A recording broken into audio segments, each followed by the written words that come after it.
Hi, this is Deborah Stone, and we are on the Break It Down show. That's right. And I've got Grant Martin in studio as well. I'm on the California coast up north, about Trinidad or so. And so you'll see the camera go to the outside cam. Still foggy here in the morning, you guys. And I love being able to do this stuff. So I'm on the California coast. You guys are on a different part of the nation than me altogether. And that's just, I think it's wonderful. Interesting about your book, accounting, and then the other books that you've written in your work, Deborah. But first, let Grant explain why you're here and why we're excited about it. Grant. Thanks, Pete. No, I'm honored to be able to talk to Deborah. This is you're kind of like a rock star, at least in my academic world.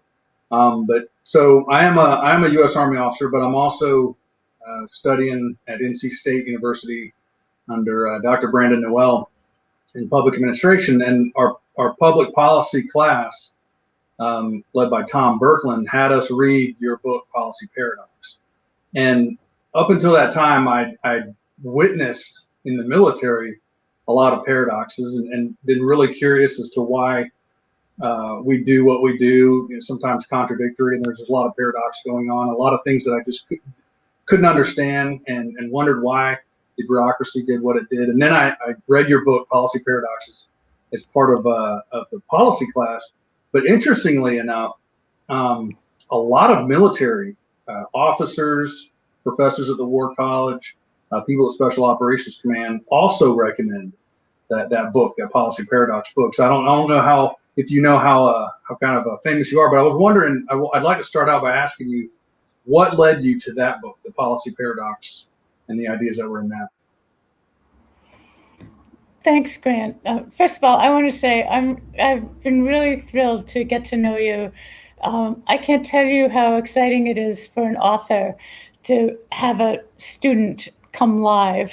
It's being an author is such a virtual world. You put your words out there and you have no idea if anyone's reading them, who's reading them, and then to find out that someone not only read your book, but it spoke to them. It's just wonderful. And I should say that Grant and I have had some great conversations and email exchanges.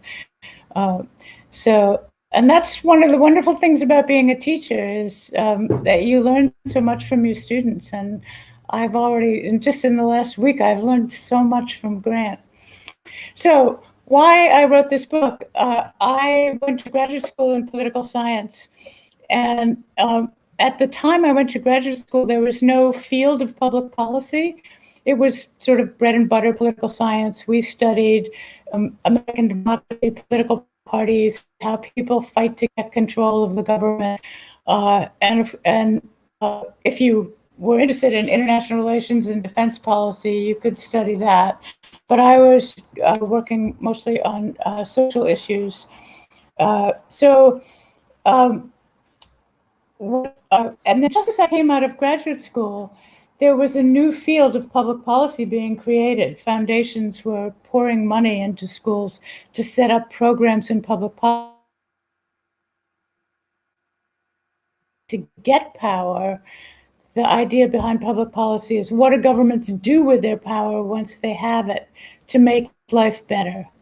And that was what I was interested in. That was what I cared about. So I went into this policy field. I got my first job in an Institute of Policy Sciences, it was called. And it tried to be very scientific. All the other faculty were teaching statistics and economics, and I quickly realized that the field was searching for scientific answers to the best way to do things, the best solutions to policy problems, as though there's one right answer or one best way. And if you get the math right, you get the right answer, and your program will work fine and do what it's supposed to do. Doesn't work like that. I knew enough as a political scientist that that's not how politics works. And there were just a lot of things that couldn't be explained in that. So in the course of teaching, I was supposed to teach. I was the only political scientist on the faculty, and I was supposed to teach the students how to get their neat, mathematically pure solutions through the policy process. And I knew that putting formulas on the blackboard was going to glaze people's eyes over, not doing so. This book actually grew out of my teaching notes, my efforts to try to explain to students how politics works. And so I mentioned my military experience. I've had a lot of experiences where the military wants to be rational and objective, and like you say in your book, counting, bring up some numbers and assume that's the truth. And I'm wondering, in this day and age, we've got a lot of polarization. People seem to be breaking off into their tribes and not wanting to talk to each other. What do you say to those who say, well, actually, we could use a little bit of rationality right now, some objectiveness? I often feel that way myself, and in the book, I portray this, what I call the rationality project, is this idea that there's one form of reason that all right-thinking people agree to. It's logic, basic Western logic, if you and you make scientific observations and you somehow figure out what causes things and how things will work, how different policy alternatives or programs will work if you put them into place, and that's a nice ideal, and it's a nice hope, and we all hope for that, to be able to find right answers. But I knew that values come into play. I mean, we all know values come into play when it's not like logic determines everything. So let me give you an example. Efficiency is one of our biggest ideals. Efficiency is basically the idea that getting the most for the least, getting the most bang for the buck, getting to where you want to go with the least effort, or by taking the shortest route. Those are various concepts of efficiency. And I think that in the rationality model, people think that there's one kind of efficiency, there's one best route to get to where you want to go. I think one of my favorite examples of why that's wrong and why efficiency might mean different things to different people. When I go to the doctor's office, I often have a long wait. And the reason I have a long wait, even though they make appointments, is because the doctor is trying to be efficient with his time. So he schedules everybody at, let's say, 15-minute intervals. And some people take longer and some people take less. But what he cares about is not wasting his time. He wants the next person there when he's ready for that person. Meanwhile, all of us sitting in the waiting room are wasting a little bit of our time. Well, because we don't fit exactly into the slot, right? So the doctor's efficiency is my waste. And I want to say, that doesn't bother me at all. When a doctor is late to see me, I think, hallelujah, he's giving as much time to each patient as they need. So I don't mind some sacrifices in my efficiency to get really good compassionate care later on. But I think that's a good example of why, there's not one ultimate efficiency for everybody. Why do we start with things like why do we start with things like efficiency when we're trying to work on problems instead of maybe like a critical path? I know, when you look at working overseas like Grant and I have, oftentimes the critical path is delicate, it's deliberate, it has errors in it, but there is no faster way to do it. I mean, we try to make the government work, right? Like in Afghanistan, and you can't even get a request to go up to the ministerial chain and back down successfully without having a problem. And so you have these little ankle-biting problems that you never think about that undermine the success and deny efficiency in general. That's really a great idea. And, Grant and I have talked about that how when you go into a situation in the military, it never looks on the ground like it did on paper. It's different, and you have to be prepared to adapt. And as you say, this isn't what it was supposed to be. What do I do? Send a message upstream, wait to get the message downstream. Meanwhile, something else might have changed, right? So this idea that you're on, I like that. Efficiency is one straight path to the end. And a real efficiency or real effectiveness might be instead allowing for a lot of deviation. Wait a minute, let me step off the pathway here and listen to someone and find out, what they know about the situation. And one of the things in the Policy Paradox book that I really loved was, and I forgot I had my props here. Was the idea of the viewing politics in terms of the rational actor model, or the rational market model, that things operate rationally like a market, and then on the other hand, your idea of the polis, viewing things as this polis model. Could you describe that, the polis model versus the market? Sure. There's another thing that has really happened in the public policy field is that economists have come to be the most prominent and dominant, I would say, discipline in the field, and their image of society is the market, and markets are. Some markets are real, like the supermarket or the farmer's market. That's a real market. But for economists, a market is a theory. It's a model. It's really a fiction, and in that it's a simplified model of reality. And in that model, in that fiction, people. It's not a real place. People trade with each other. That's all they do. They have no community life, unlike a real village, let's say, or even a real farmer's market. So all they do is they care about getting the best deal, getting something for the lowest price, so getting a bargain. There's efficiency again, right?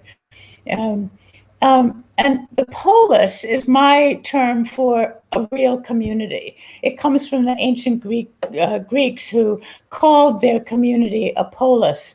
And it was a community where everyone got together and they decided on the laws and the policies. Well, everyone but the women and the slaves. But that was the sort of the beginnings of democracy. And in a real community, people interact with each other in lots of ways besides buying and selling. They're members of families, they have friends, they have teacher-student relationships, doctor-patient relationships, they have neighbors, they have teammates, and they go into stores. But we have all these different relationships, and most important, I think, is that in the polis or any community, people care about one another. In the market, they care about their self-interest. They're just trying to get the best deal for them. And in the polis, there's also altruism. People care about one another, and in different ways, in different levels. They have very, very close relationships and weaker friendships, but there's lots of that. I have a great story I want to tell about the market becoming a polis. My cousin Penny was just really lonely. She's widowed, and she was really lonely during the pandemic. And she made herself a deal that she would go out on an excursion every day, just one little excursion. And she said, I just go into a store because I like to hear someone say, "May I help you?"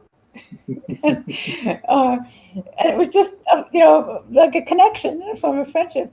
And then I saw there's a cartoon in the New Yorker that was a very similar idea. It's a woman talking to a shopkeeper, and the shopkeeper says, "May I help you?" And she says, "Yes. Could you just tell me everything's going to be all right?" So even in markets, I mean, like even in a store, like in markets, people care about each other, and they care more about other things besides just closing the deal. No, and so I'm sorry.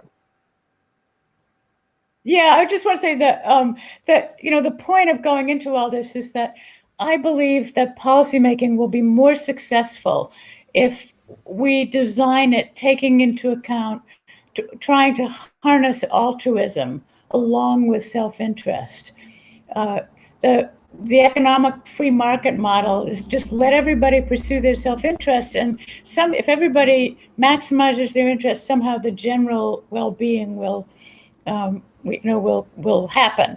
But I believe that we're better off if we try to harness some of these altruistic motives, and that people, no one wants to live in a community where no one cares about anybody else and everybody just cares about themselves. And that's really the essence of community, is helping each other when the chips are down. So I've tried to formulate some policies where that's really the goal. How do we help ourselves help each other? And one of the other ideas you had on the polis that I really liked was this idea that the polis follows laws of passion or emotion, and whereas the market follows laws of matter. And throughout my career, we love physical metaphors, and so I don't know how familiar you are with Clausewitz, but Clausewitz talks about the center of gravity, and we love that metaphor because we turned it into a categorical and analytical tool, which we'll talk hopefully a little bit later about. I missed the word, Grant. I'm sorry, I missed. Faustus talks about what? Oh, Clausewitz talks about the center of gravity. Clausewitz. In battle. The center of gravity. Right, and we've turned it into a categorical analytical tool. So put things in categories, which we'll probably get to in a little while. But one of his other concepts is passion. It plays a huge part in warfare, but just in general in human relationships. And in fact, Pete probably knows about this, but I just recently learned that the shadow brokers, the guys that back in 2016 leaked a bunch of National Security Agency tools on the internet, they did something that they didn't need to do. It was a technical thing that they released, but they did it in a way, and I can't remember the exact wording of it, but they did it for no other reason than to poke the NSA. Like it was a middle finger to the NSA. And that you couldn't have seen that coming. That is total. That speaks to your idea about the laws of passion, the laws of emotion, and that has a lot more sway in the polis and society, I think, than the laws of matter. Even though we do have some physical portions of our lives as well. Yeah, that's a great example. And also, I think Pete, you pretty much came up with the same idea about affect more than effect, right? Matter is finite, and one of the laws of matter is that resources can be used up. I remember in my introductory economics course, they taught this concept with the example of how you could produce either guns or butter. And you couldn't, a society could choose to produce guns or butter, but you couldn't use the same resources to produce both. So how do you decide which one to produce, or how much of your resources to devote to guns and how much to devote to butter? I think passions are different. They're not used up when they're expressed. Take love. When you fall in love with someone, you keep falling more and more in love. You have more love. It seems that you seem to feel bigger, and it enlarges you, and hopefully the other person feels the same way. Or how about compassion? When you comfort a crying child, you don't use up all your compassion. If anything, just spending time with that child and feeling that child's emotions, that increases your compassion, makes you maybe be more compassionate to other children and other people. Another really important I think law of passion is cooperation. That's one of the key features of the polis. The market is all about competition, right? But the cooperation in communities, the more people work together and get to know each other, the more committed they become to each other and to whatever cause that they're working on. They have more energy for it instead of less. So, I mean, for example, think about your church community or your sports team or your volunteer work, or for that matter, your job. If you like it at all, you actually start putting more energy into it. So those are examples of why I think um, laws of passion are really important.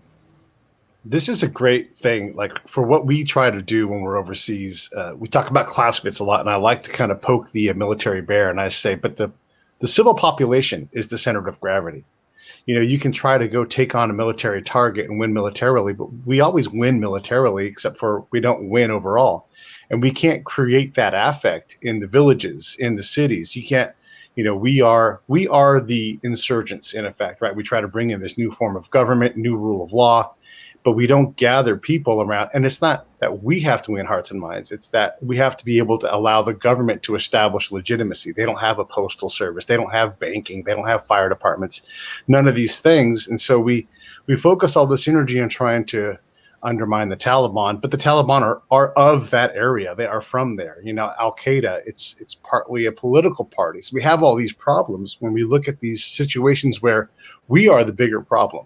I mean, the ground truth is that if we did less harm to our own outcomes, we would have the ability to maybe be successful if we can deal with the ground truth. But because we don't, because we use Clausewitz as this thing to outmaneuver an enemy force instead of, you know, align our efforts to create this affect-driven process to create, you know, passion about the police force. Oh my God, if you could create passion positively for the police force in the region, you would have one way to win the fight, but we don't look at these things this way. We hate it. People get mad at me.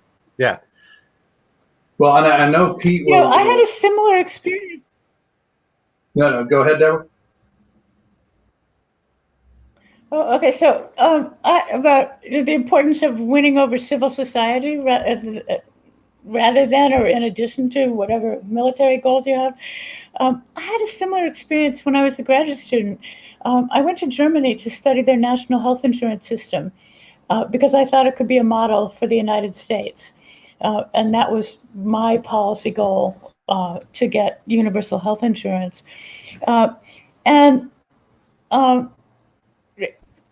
Everywhere I went, I was this young student. I didn't know why, you know, why should people spend time with me? I tried to interview government officials and health insurance officials and so on. Almost every person I talked to started out by saying, I would be happy to help you. Your country and your Marshall Plan did so much to help us after the war. And I will do anything to help you to pay back. So there you have it. But going back to one of Pete's, and I know Pete could probably talk about this forever as I could, but you know, one of the things we did in Afghanistan was, and this probably gets into your book Counting, is we counted. We counted how many police we trained a month, and of course a year. How many police were recruited, how many Army guys we trained, how many we recruited. We counted every time we had a troops in contact, which is just a battle. We have to come up with another name. So troops in contact, TIC, called it a tick. So every time we had a tick, we had to count how many enemy we killed, and all kinds of other. He could probably talk about all kinds of other things that we counted, but it was crazy to me that we counted enemy killed in action, because I thought one of the big lessons learned from Vietnam was, McNamara counted how many we killed, and here we are in Afghanistan and Iraq as well, doing these things that I thought the military said was a terrible thing. That was one of the lessons learned from Vietnam, supposedly. And I'm just wondering, I'm in the military and I still don't even know why we were still doing something that we had said it was a terrible thing. It's yeah, body counts. I think you're still counting them as counting enemy killed because bodies are countable and because politicians want metrics for success, right? And what's more easily countable than people trained? It doesn't matter what they do once they're trained, but you got to measure. If you can talk about numbers of police or numbers of people killed. And this is a great example of, the politicians want these numbers because that's something they can wave at the public and put on TV and say, see, I'm doing a great job. I got this number. So this is a really great example of why values and ideas matter in the polis more than physical things. So what do life and death mean to people besides bodies that are always alive or dead? That's what's really important, what life and death mean to people. And so here you are creating tragedy and heartache, and yet somehow that counts as success. In what universe is death and massive amounts of death? In what universe is that success? That's the value question, and forget the numbers. It's really such a perversion.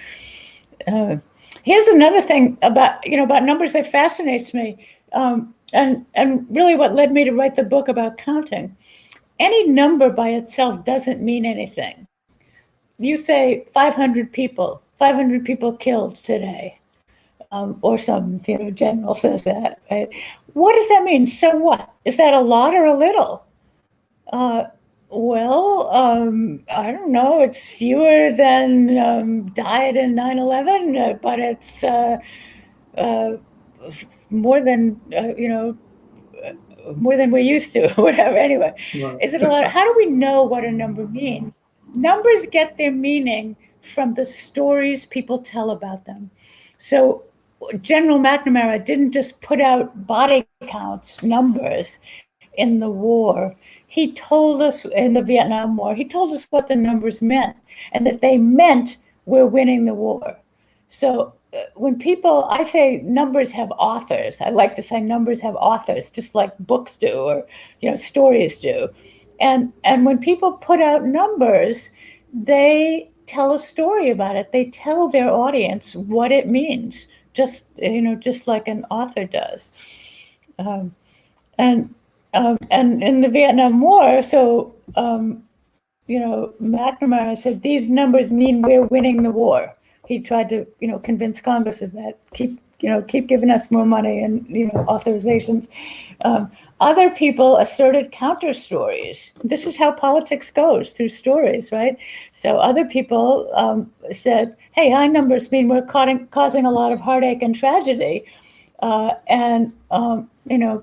People are now saying same thing about Afghanistan and Iraq, right? That we're turning people against us because these numbers are, to them, they mean something completely different than what they mean to us. Well, one of the things that I got to do was go out and I got to talk to the locals in Iraq. Let's say there was like a multiple car bombing in Baghdad. I could go out the next day, a week later, into that neighborhood and say, hey, what's going on here? Like you have this horror of 51 people blown up and 5 different car bombs, complicated attack.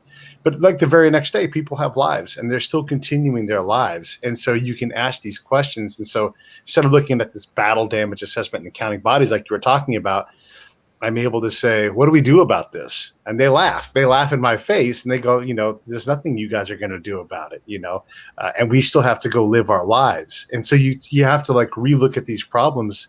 We don't just get to look at one body count. If you fly a drone into someone's house and you don't go back ever, you don't own the affect part of that fight. Whoever's there putting their messaging on whatever happens, whether it's tied to reality or not. And here's a great example. So in Iraq, there's a former nuclear plant that the Israelis blew up. Everybody knows about this all over the Western world. But where I was, and this is a place called Tuwaitha for the audience, When I would go around that neighborhood, I would say, hey, what happened here? And they would say the Iranians blew up our nuclear plant. Absolutely not true as to the rest of the world, but there in that region, that was an Iranian attack. And until you could wrap your heads around the fact that that is their reality, you couldn't change it, you couldn't even begin to understand what it was to be them and what was dangerous to them. I mean, they're way better. Instability is the norm in Afghanistan and Iraq, right? They're way better at that than we are. And so we come with this stability mindset where things don't tend to stability. That's what I've learned. It's elastic, right? And so things tend towards instability, and power is won through a lot of different means, violence, whatever it is. And because we don't come from that kind of a world, we measure things based upon a normal world where stability is the norm. But we're the exception, you know. But the fact that Pete was actually on the ground, and our guys that are on the ground asking those, almost anthropological type questions, as opposed to, numbers. So just recently I was listening to these guys talking about the cyber domain and all this stuff, and these were political scientists, and they at the end of their talk they said, I really wish my discipline would get away from crunching numbers and doing multivariate regressions. I wish they would get more into the details of what actually happened and why. It sounded like they were making a plea for political scientists to get more like anthropologists. And I think that goes to, Deborah, your point in the book Counting about the tools that we use to understand the social world can't be the same as the tools we would use in the physical world. And in the physical world, we measure stuff. And like you said, in the physical world, things are static, so you can measure them. And in the social world, I think it's more, like these political scientists were saying, although I've kind of been hearing that for a while, that we need to become more like anthropologists. But could you speak to that a little bit, the difference between the social world and the physical world? And yeah, sure. And let me just start by going back to what you said about the wishes of some of your colleagues. There was a time when political science was a more qualitative discipline, and we did research by going out and talking to people and using words instead of numbers. And I feel really lucky because I got my degree at just the peak of the tail end of the qualitative era and the beginning of the quantitative era. And I had two mentors who used words. In fact, when I went to do my dissertation, my research in Germany, my advisor said, what methods are you going to use? And I started blubbering about, I don't know, I'm going to look for data on this and look for data on that, because I thought that's what I needed to do. And I'm going to read legal documents about how the system works. And she said, are you kidding me? Do you want to sit in some dusty basement reading legal documents or crunching numbers? Why don't you just go out and talk to people? And I thank her for giving me that perspective. So the difference between the tools that we can use in the social world and the physical world, I think I actually heard a lecture, a TED Talk. I listened to a TED Talk last night that Grant recommended about scientific explanation. It was a TED Talk by David Deutsch. And he says, nature can be expressed or described in mathematical formulas. That's the key thing about the scientific approach to nature. And I think people can't be described in mathematical formulas. So let me give two examples of things that I think are really important to us as human beings, but can't be described in numbers or captured in numbers. One is pain and the other is poverty.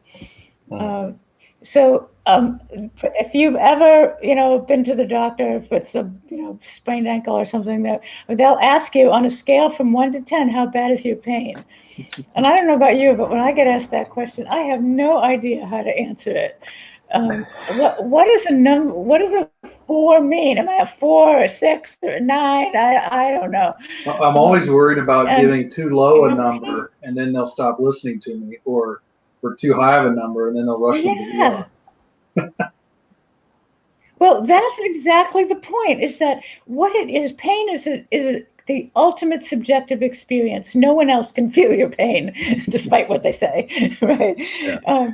And so, and in that medical encounter, that's exactly what it's about. Is the doctor going to do anything to help you or not? Does the doctor think he or she should, step in and do something about it?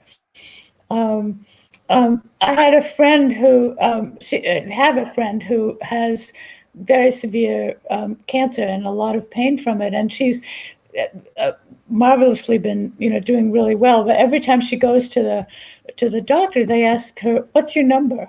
and she said to me, "They don't want it. They don't want you to be above a 5." And I said, "What does that mean? Does that mean you just tell them what they want to hear or something?" And she said, "No, it means if you're above a 5, they think you're in too much pain and they want to do something to control it." So she's learned, and I've since talked to other people who've said exactly the same thing. She's learned that if she wants more medication, she'll say she's 6. Or if it's really, if the pain is bad enough to her, and if she doesn't, I had another friend who said when he was younger, he had cancer and he was in the hospital, and he said, "I quickly learned to give a number that would, so I wouldn't get more painkiller because I didn't want to be a zombie."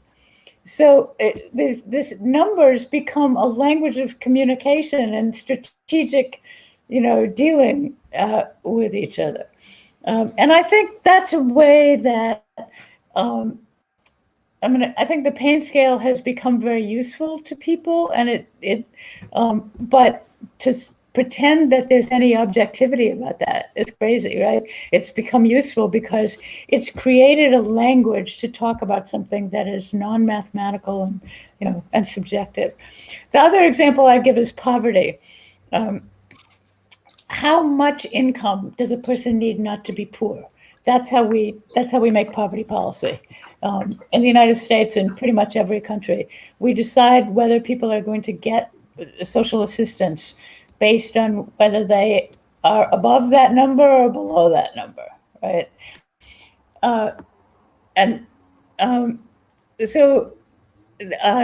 There's a difference. The reason this is a controversial number, or it's a controversial way to measure poverty, is because there's a difference between want and need.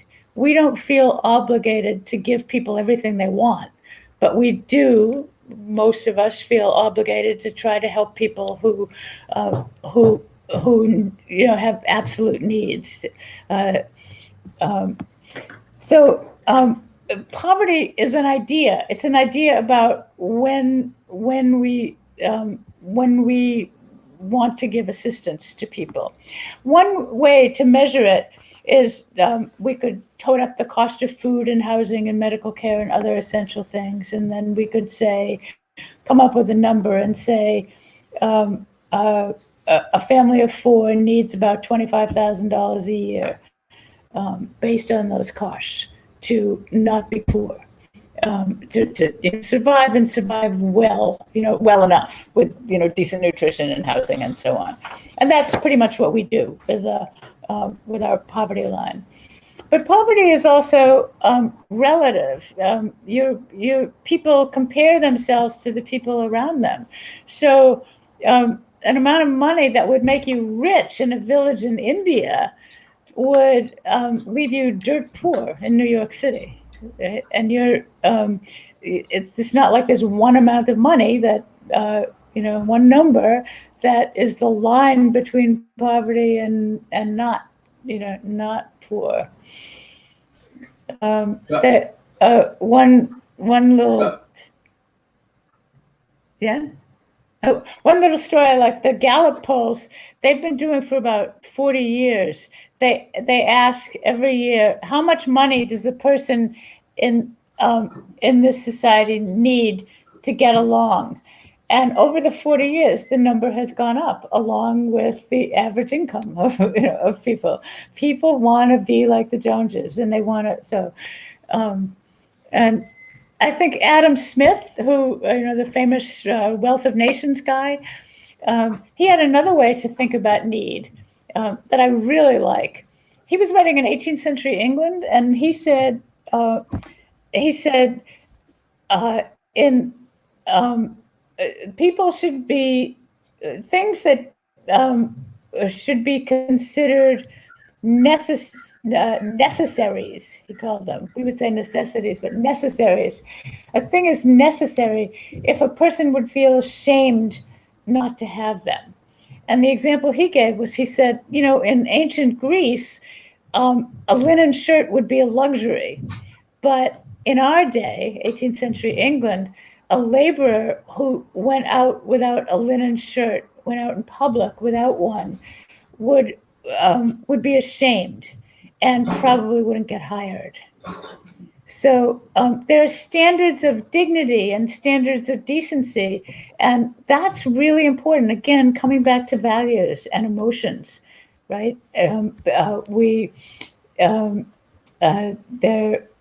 How much a person does a person need to feel that they belong to society, that they have respect, and that they can carry themselves with dignity.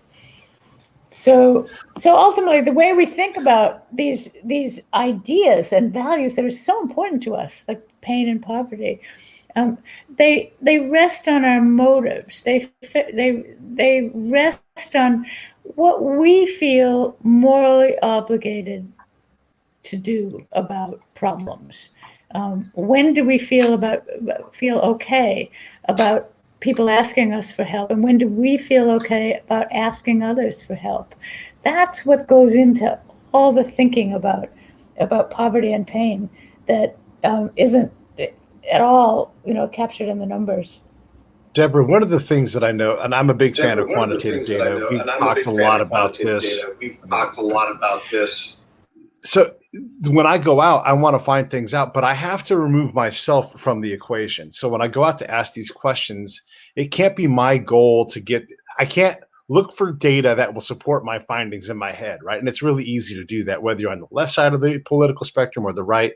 It's hard to wash yourself out of these conclusions to truly understand the reality that's there on the ground. And that's one of the problems with qualitative data. I can talk about 100 different examples where we try to take a multivariate problem and make it a univariate solution for it, and it doesn't work as we have for all the things. We haven't done the ground truth work because our ability to go to I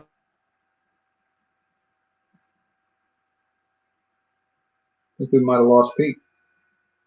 deal with the numbers, if you try to rejigger the numbers so that you can make sense of them, how do you come with your own bias? All right, something. We lost you for a second there, Peter.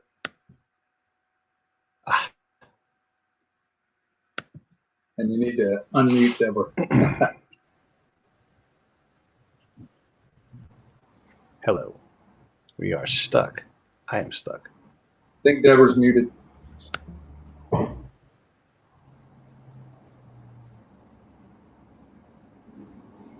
you hear me, Deborah? Can you hear me now? Yep. I can hear you, but I think Yeah. I keep getting. Why? Can I you hear me can. now? Yeah. Did you hear any of that? You cut out in the middle. Did you get my question? No, we didn't. Yeah.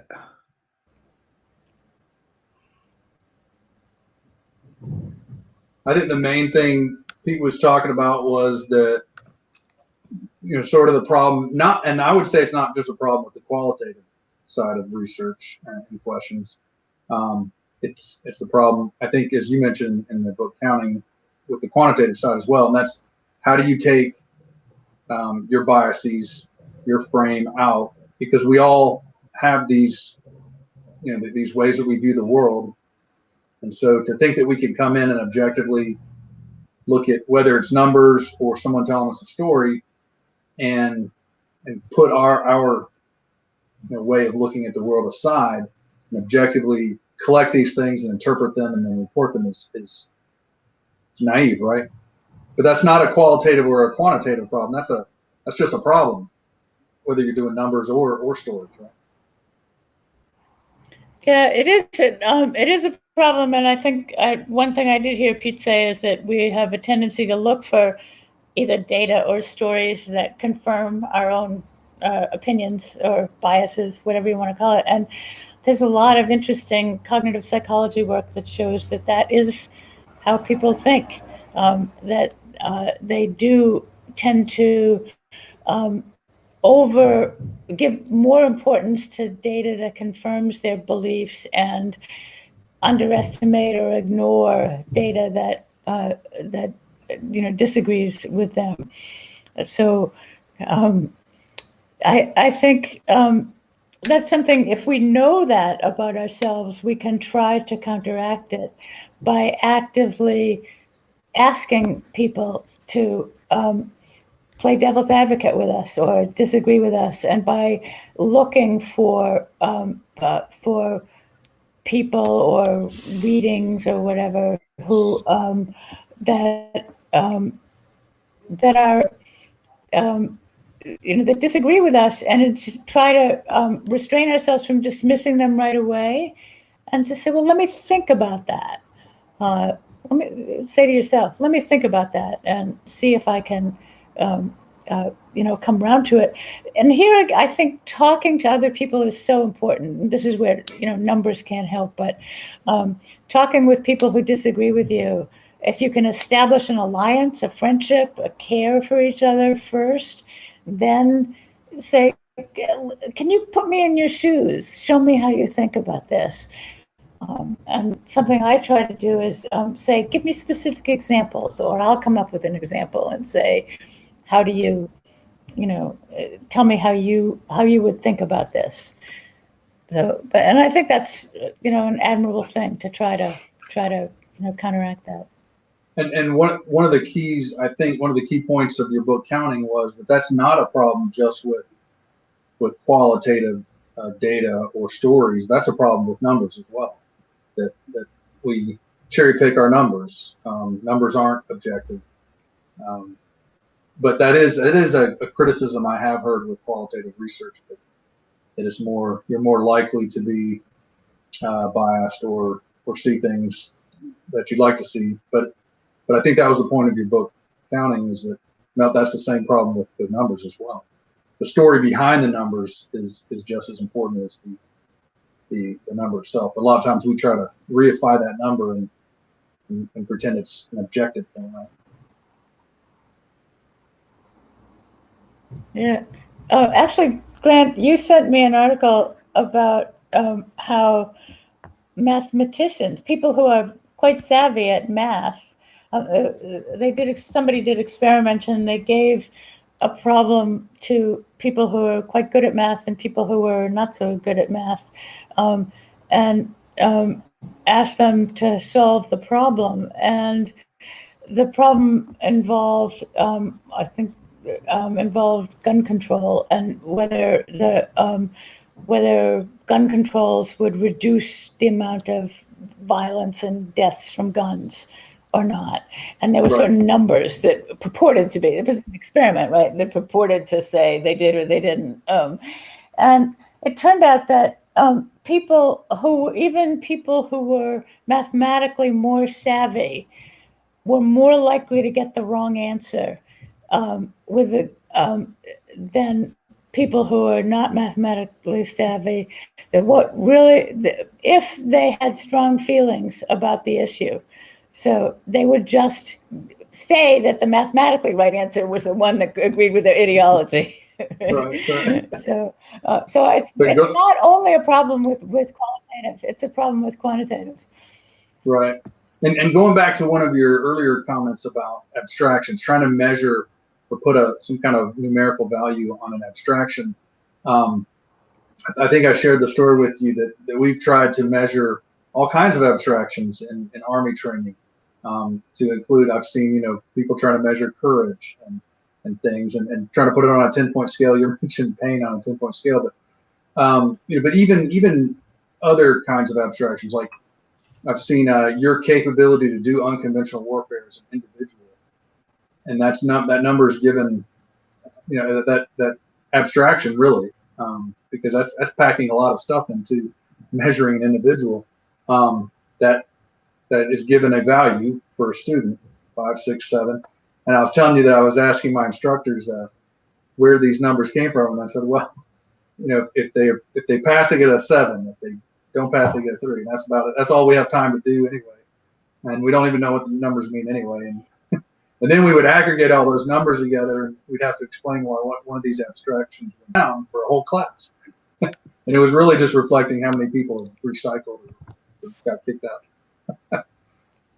But in terms of categories, I think that's one of the ways that the subject of categories, that's one of the ways I think that we try to make sense of abstractions. So if we can take an abstraction and reduce it down to some categories, it makes us feel good. And one of the things that I've always seen in the military is the DIME, we call the DIME construct. Diplomacy, information, military, and economic. And they're sources of power. And those are categories. And, so we break out the sources of America's power into these categories. We look at them. We even look at other countries' DIME constructs.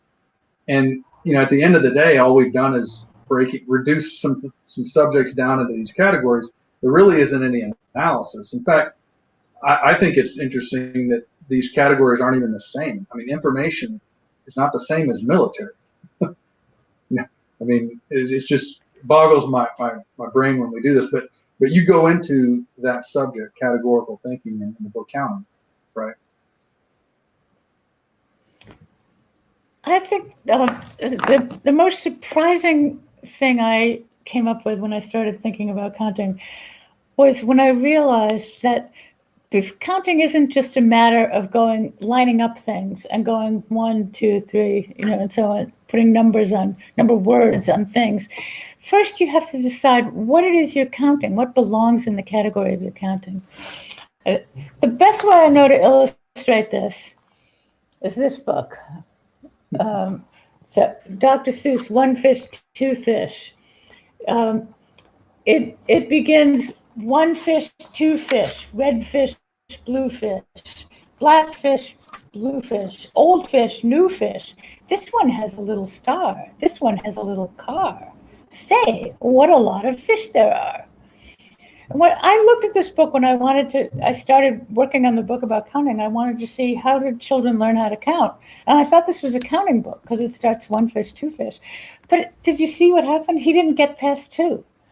And I think the reason he didn't is because he got so enchanted by all the different kinds of fish that he stopped counting and instead started noticing their characteristics. And then a later line says, some are high, some are low, some are fast, some are slow. Not one of them is like another. Don't ask us why. Go ask your mother. That to me that was my aha moment. If not one thing is like another, if not one of them is like another, how do we know they're all fish? Why do we call them all fish if they're not like another, if everything is unique? And everything is unique. It's a human need to put things in categories to make sense of the world. We have to, we name things, and my nose and your nose and a baby's nose and a dog's nose and a camel's nose don't look anything alike, but we call them all noses because it gives us a handle, for how to talk about things. And that's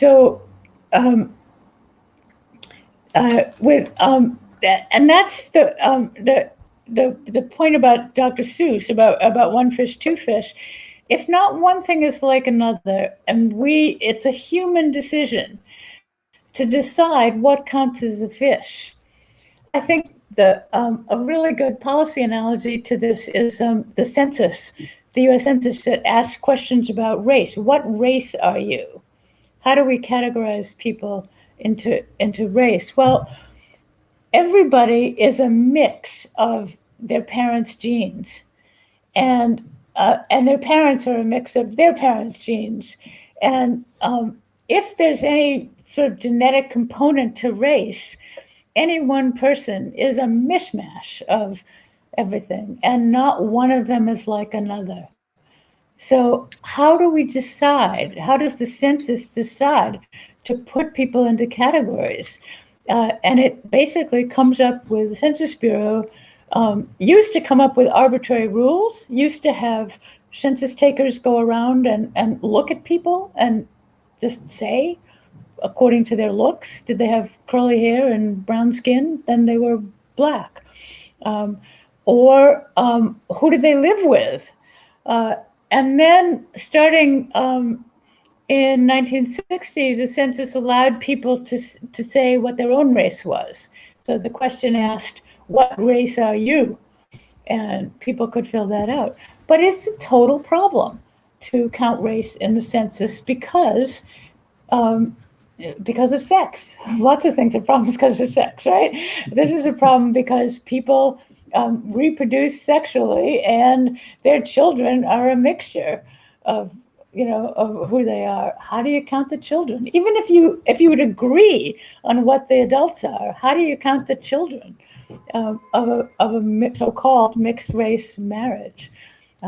So that's the real problem with categories, and I think I know we probably have to end soon, but I think to be smart about using numbers, that's the first thing you should ask is, who did the counting?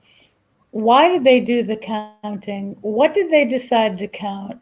And what rules did they use for counting things in and counting things out, not counting things? Now, one of my favorite, you just reminded me of one of my favorite professors at NC State, Dave Garson. He was a stats professor, but he spent probably more of his time teaching us what the numbers couldn't do. Teaching us the limitations of different methods. And I just thought that was brilliant, because he was giving us an education way more than just teaching us, here's how you do this method. Because then it was amazing, because then I would go to Army Special Operations Command and sit in on a sales pitch from a couple of PhDs who were trying to sell us their proprietary algorithm that purported to predict the future and all that. They were going to solve world peace and everything. And I was able to ask them, well, which method are you using? Well, because of the limitations of that method, and here are those limitations, I'm pretty sure that's not going to deliver what you're giving us. But that goes to, I think, and you and I have talked about being humble, and having humility when you're using the numbers.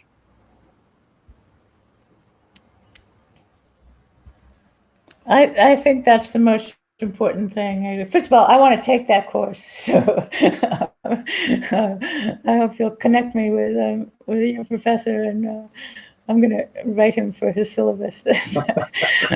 Sounds like a great course, but yeah, I think this comes back to what we were talking about trying to resist our own opinions and biases. I think.